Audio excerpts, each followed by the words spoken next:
Bom dia, meu povo amado, tudo bem com vocês? Deus possa abençoar nossas vidas nesse domingo especial de Páscoa, domingo do Senhor. Eu quero trazer, antes de iniciarmos a nossa escola bíblica dominical, um texto sobre a Páscoa. Quero ler João capítulo 20, dos versos 1 a 10, tá bom? Que diz assim: Ao amanhecer o primeiro dia da semana, estando ainda meio escuro, Maria Madalena foi ao sepulcro e viu que a pedra que fechava a entrada havia sido removida. Então saiu correndo em busca de Simão Pedro e do outro discípulo a quem Jesus amava, que no caso é João, e disse-lhes: Eles tiraram o Senhor do sepulcro e não sabemos onde o colocaram. Imediatamente Pedro saiu em direção ao sepulcro, acompanhado pelo outro discípulo. Ambos corriam juntos, entretanto o outro discípulo correu mais do que Pedro e chegou primeiro ao sepulcro. E inclinando-se, viu as faixas de linho ali, mas não entrou. Em seguida chegou Simão Pedro, que vinha logo atrás dele. Pedro entrou no sepulcro e também viu as faixas de linho, bem como o lenço que estivera em volta da cabeça de Jesus e que não estava com as faixas de linho, mas dobrado à parte. Então o outro discípulo, que chegara primeiro ao sepulcro, também entrou. Este viu e creu. Contudo, eles não haviam entendido que, de acordo com a Escritura, era necessário que Jesus ressuscitasse dos mortos. Amém? É Páscoa. Jesus ressuscitou. E assim foram os discípulos outra vez para suas casas. Amém, amados? Nós podemos ter essa confiança. Não é como um meme que eu vi hoje no Face, até compartilhei porque achei interessante. Aparece um sepulcro aberto, com a pedra retirada e colocada ao lado da entrada, e vários túmulos com as lápides, com os nomes dos homens famosos, né? De alguns religiosos, Buda, por exemplo, tem lá Darwin, esses homens aí que fazem a cabeça de muitas pessoas, inclusive de alguns crentes. É isso, a gente vai ver agora na escola bíblica dominical. Todos estão lá enterrados. Seus restos mortais continuam ali, mas Cristo não. Cristo está vivo e reina para sempre. Amém? Então, feliz Páscoa para você, para a tua família. Deus possa continuar abençoando a tua vida. Amém, amados? Vamos então para a nossa revista, para a nossa aula de hoje. Lição 6, não é isso? A graça triunfa sobre a nossa incredulidade. Mas será que a gente é incrédulo? Hebreus 7, Hebreus 3, melhor dizendo, dos versículos 7 ao 19. Eu não vou ler tudo agora, vou ler conforme for falando, porque o que temos aqui? A graça triunfa sobre a nossa incredulidade. Bem, amados, a graça do Senhor Jesus Cristo, ela nos faz crentes mesmo diante de circunstâncias adversas. Você sabe que esse texto, você leu, estudou a lição, você sabe que esse texto de Hebreus 3, 7 a 19, parte dele, está retomando o Salmo 95, dos versos 7 a 11, e é interessante que aqui o autor Hebreus começa assim como proclama o Espírito Santo, ou seja, quem escreveu foi o salmista. O salmista escreveu inspirado pelo Espírito Santo. O autor aos Hebreus nem está considerando o salmista, está se dirigindo diretamente ao Espírito Santo. Como anunciou, como proclamou o Espírito Santo. Não é isso? Se ouvirdes a sua voz, não endureçais o vosso coração. E ele vai falar sobre aquilo que até falei essa semana numa mensagem aí, sobre a questão do êxodo, quando os israelitas saem do Egito, né, da escravidão lá do Egito, e veem todas as maravilhas de Deus no deserto.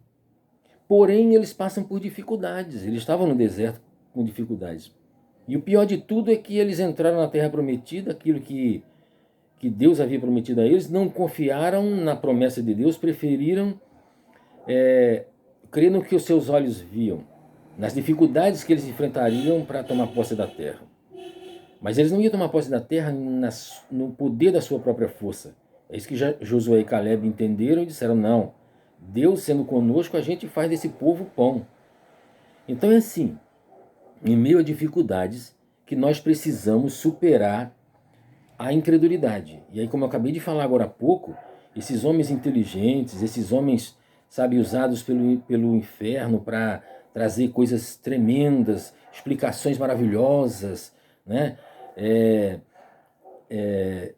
Muitas vezes nos leva a duvidar de algumas coisas. Às vezes a palavra de Deus é difícil de ser compreendida.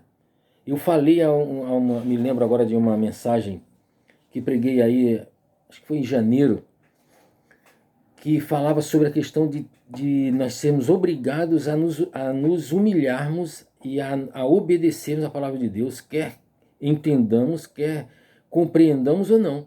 Pode ser que nós não compreendamos aquela passagem agora, pode ser que nós nunca venhamos a compreendê-la, porque nós não vamos compreender a Bíblia toda, porém, nós precisamos nos submeter a ela, mesmo sem compreendermos, porque é a palavra de Deus. O problema é que muitas vezes nós nos rebelamos, como aqueles lá se rebelaram. Então, o autor de Hebreus está trazendo aí essa reflexão, puxando lá do Salmo 95, quando o Espírito Santo, através do salmista, relembra aqueles fatos e diz que eles não puderam entrar na terra prometida. E então nós precisamos atentar para isso. Então vamos ler aqui alguns versículos. Vamos ler do 7 ao 11, que diz assim: assim como proclama o Espírito Santo, hoje, se ouvirdes a sua voz, não endureçais o vosso coração, como ocorreu na rebelião, durante o tempo da provação no deserto, onde vossos pais me tentaram, pondo-me à prova, ainda que durante 40 anos tenham contemplado as minhas obras. Isso é interessante. Eles contemplaram as obras de Deus e continuavam com seus corações embrutecidos, que ele vai falar aqui. Por esse motivo me indignei contra essa geração e declarei: o coração destes está sempre se desviando e não reconheceram os meus caminhos. Sendo assim, jurei na minha ira, estes jamais entrarão no meu descanso. Então, amados, é preciso que a gente se submeta à palavra de Deus, é preciso que a gente busque compreensão, e se não compreendemos, como eu já falei, assim mesmo continuar crendo, não é? É preciso que a gente busque a voz do Espírito Santo para nos indicar aquilo que nós precisamos mudar em nossa mente, em nosso coração, para acreditarmos na palavra de Deus. Crente, todo mundo é, né? Crente, todo mundo crê em alguma coisa. Ninguém vive nesse mundo sem crenças. Mas o cristão, aquele que crê em Deus, o crente em Cristo, ele é diferente. Porque ele crê piamente, ele precisa compreender a sua crença. E essa lição de hoje, a graça triunfa sobre a nossa incredulidade, nos chama para isso. Para nós pensarmos se nós estamos sendo incrédulos. A revista fala sobre isso, a gente trazer essa reflexão para nós. A gente está... quais são as nossas atitudes? De crentes ou de incrédulos? De quem compreende a palavra de Deus ou de quem quer superá-la com a nossa crença particular, com o nosso modo de ver as coisas, de ver o mundo? Não é? Então a gente pode aprender aqui na letra A, né, do ponto 2, que a graça nos capacita para crer e nos submeter ao Senhor de todas as coisas. Nos submeter. Tem uns pontos aqui que a gente precisa destacar. Nós precisamos ouvir a palavra da verdade. Você está ouvindo a palavra da verdade? Por que a gente precisa, depois de crente, ficar indo à igreja? Por que por exemplo, eu perturbo as pessoas para estarem na igreja? Né? Tem gente que me acha chato quanto a isso e eu até entendo. É porque a pessoa não compreendeu. Porque eu acho assim, eu não estou falando nada absurdo quando eu cobro a presença de crentes nos cultos, aos cultos. Você precisa ir aos cultos, você precisa ir à escola bíblica dominical. Sabe por quê? Porque você passa uma semana toda. Vou abrir uma parênteses aqui. É óbvio que aqueles que estão trabalhando, enquanto estiver numa condição de que não possa, não vai largar sua fonte de renda, deixar de sustentar sua família para ir para a igreja. Não é isso que eu estou falando. Não estou falando de fanatismo. Eu estou falando daquele que busca, mesmo... eu estou trabalhando, não me dá condição de ir para a igreja.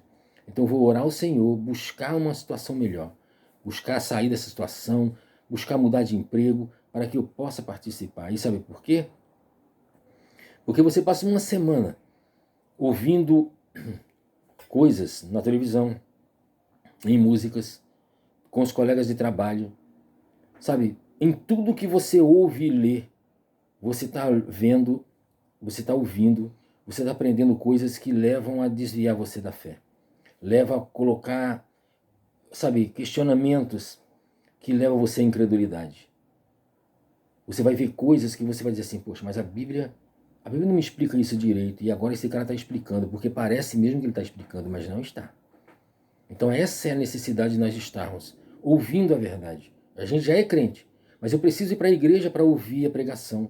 Eu preciso ir para a igreja para ouvir a escola bíblica dominical, participar da escola bíblica dominical. Eu preciso ir para a igreja para comungar com os irmãos, para ouvir testemunhos, para me sentir do corpo, para não me tornar um incrédulo.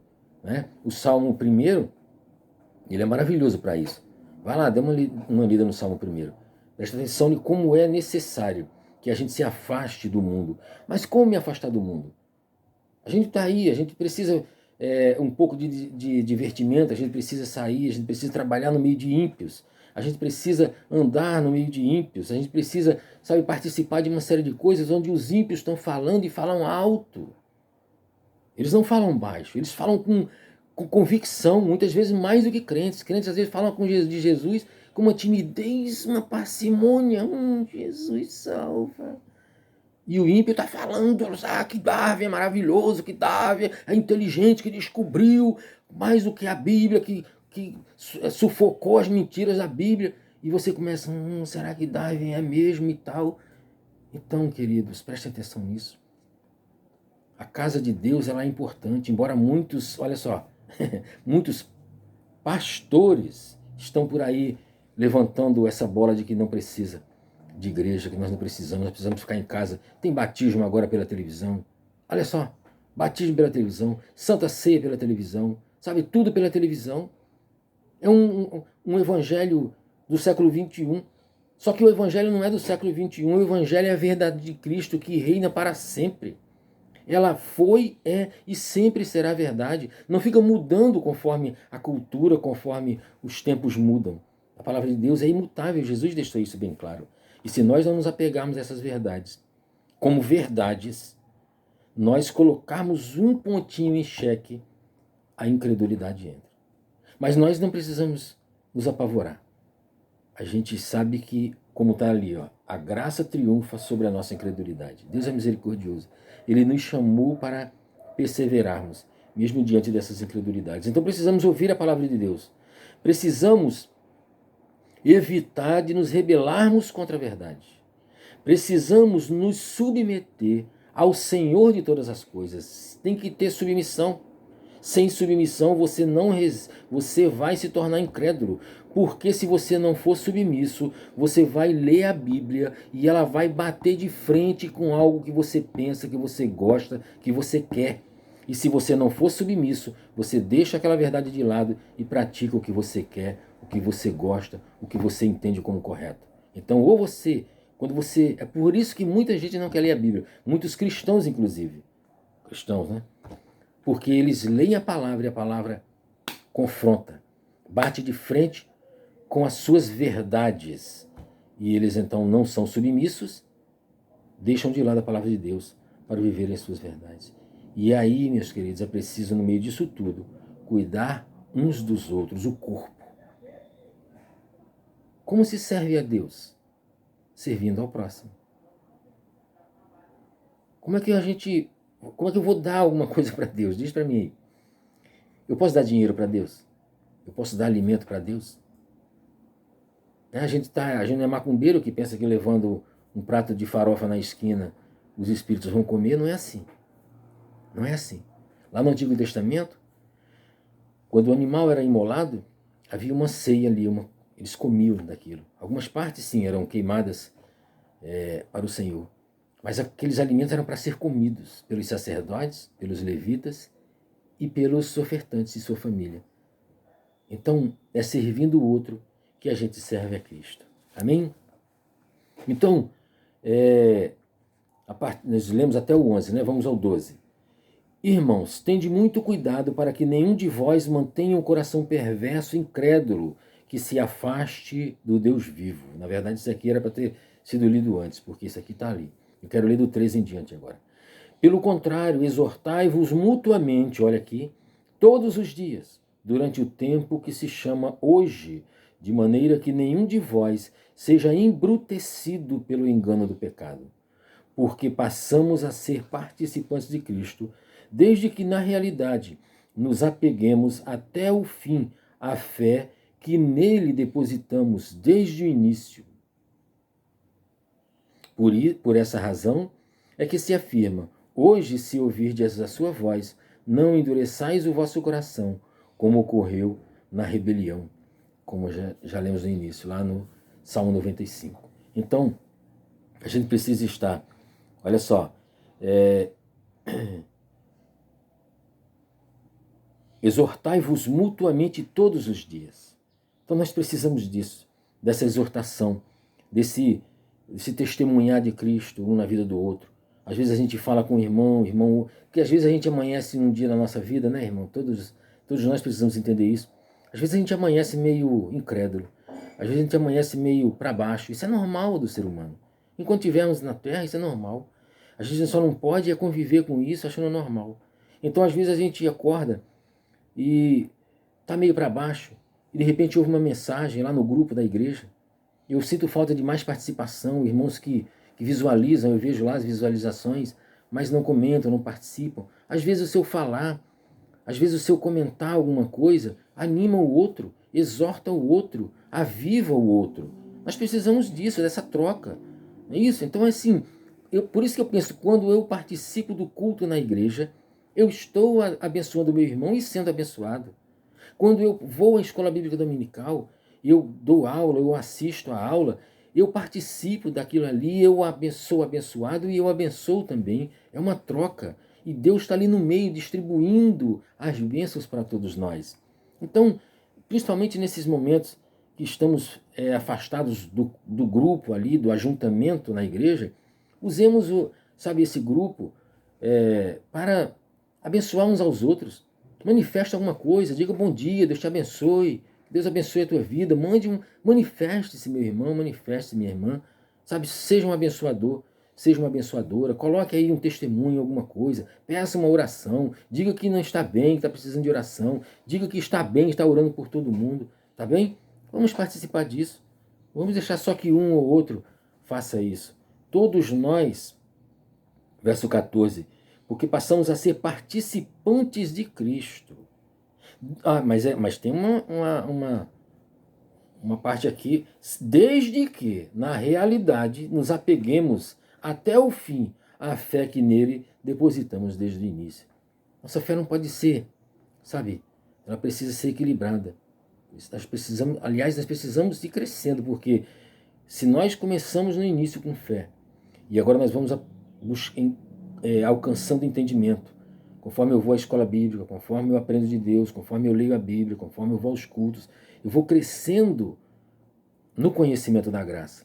Então eu preciso estar melhorando como cristão. E ele termina aqui o texto do capítulo 3 com umas perguntas retóricas. Ou seja, ele não quer resposta, é só para reflexão.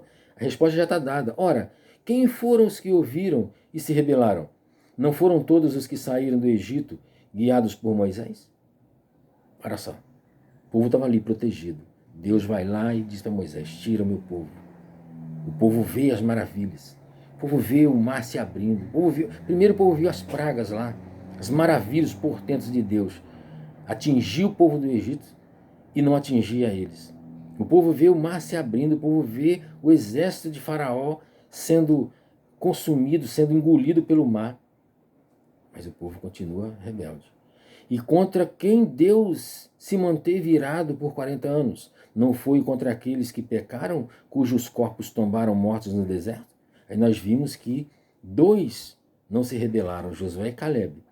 Passaram 40 anos perambulando com aqueles pecadores vacilões, até que todos morreram e eles então tomaram posse da terra. Persevere. E a quem jurou que jamais haveriam de ingressar no seu repouso? Ora, não foram aqueles que se mantiveram desobedientes? O céu é para os obedientes. O céu é para os submissos. O céu é para os que creem. Concluímos desse modo que não lhes foi possível ter acesso à terra prometida, por causa da incredulidade. A incredulidade. A incredulidade impede a gente de ver as coisas como elas são. A incredulidade nos leva a ver coisas, sabe, fantasiosas, coisas que parecem verdadeiras. Sabe, eu passei foi uma confusão tremenda quando eu entrei na faculdade, porque eu lia muito a Bíblia e quando eu entrei ali que eu vi aquelas verdades da faculdade, e eu vi alguns colegas dizendo que estava errada a Bíblia, e eu lutei contra aquilo, e Deus me deu a graça de sair dali cristão ainda. Eu saí ainda depois, eu fui percebendo que algumas coisas tinham entrado, e eu fui lendo mais, depois que terminei a faculdade, eu fui lendo mais e fui vendo que, poxa, isso não se encaixa. Fui lendo tanto os seculares quanto, sabe, a Bíblia e homens que explicam a Bíblia, e fui vendo que eu tinha assimilado algumas coisas assim, e fui tirando de lado, porque parecem verdades maravilhosas, mas quando você vê, é um engano, é um engodo. Satanás, ele cobre a mentira, sabe, com uma cara de verdade, com cores bonitas, com cores alegres e vivas, mas só que são mortas. Quando você vê por trás, são caminhos de morte. Então é a Bíblia que traz a verdade. É a Bíblia que traz o que nós precisamos saber. Então a gente pode crescer no conhecimento secular, devemos buscar nos aperfeiçoar, mas com cuidado, para não cairmos na incredulidade.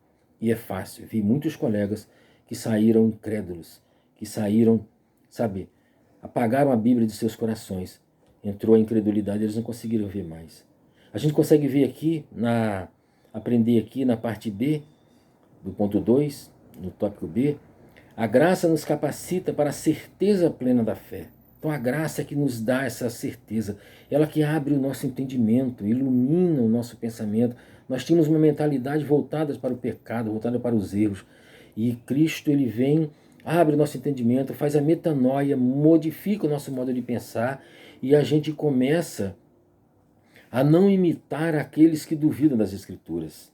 Então é isso que a gente precisa aprender. Quando eu aprendo a verdade, eu entendo quando alguém está falando de mentiras, quando alguém está usando falsidades para parecerem verdades.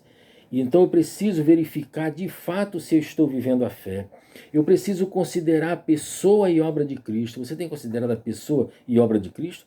Porque se aqueles homens no deserto tivessem considerado as maravilhas de Deus, eles tinham uma nuvem durante o dia, esfriando o calor do deserto. Tinha uma coluna de fogo durante a noite, aquecendo o frio do deserto. Eles tinham maná caindo do céu, eles tinham tudo, água amarga se transformando em água potável. E eles não consideravam isso.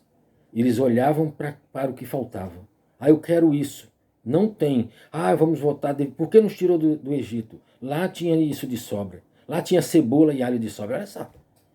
Olha, preste atenção nisso. Às vezes nós estamos de olho em cebolas e alho, quando Deus colocou o filé mignon em nossa mesa e nós não conseguimos perceber o filé mignon. Nós precisamos devotar a Ele tudo o que temos e somos. Preste atenção nisso. Devotar a Deus tudo o que temos e somos. Isso é gratidão. E gratidão, quem é que tem? Quem é crédulo, quem é crente, quem não tem incredulidade. Ora, o incrédulo vai agradecer alguma coisa? O incrédulo, ele acha que ganhou pelas suas próprias forças, pelo seu próprio entendimento. Então, meus irmãos e minhas irmãs, que Deus possa abençoar nossa mente, que não entre em nossos corações incredulidade. E se por um momentinho vier alguma incredulidade, se alguma coisa ficar difícil demais para nós compreendermos, que no mais breve espaço de tempo possível, antes de cometermos obras de incredulidades, Deus possa retomar, a graça possa, retomar de novo o nosso pensamento, nosso coração, abrir o nosso entendimento e nós possamos voltar a ser crédulos, voltar a ser crentes para a glória do Senhor. Amém? Deus abençoe a sua vida, Deus abençoe a tua casa, a tua família, Deus abençoe a nossa igreja, tá bom? Releia essa lição, estude aí, se prepare para a semana que vem. Quem sabe Deus possa nos conceder a graça de já fazermos isso na igreja. Lição 7, a graça triunfa sobre a nossa soberba. Soberba, hein? Será que alguém aí é soberbo? Deus possa abençoar nossas vidas. Tenha uma semana abençoada em nome de Jesus.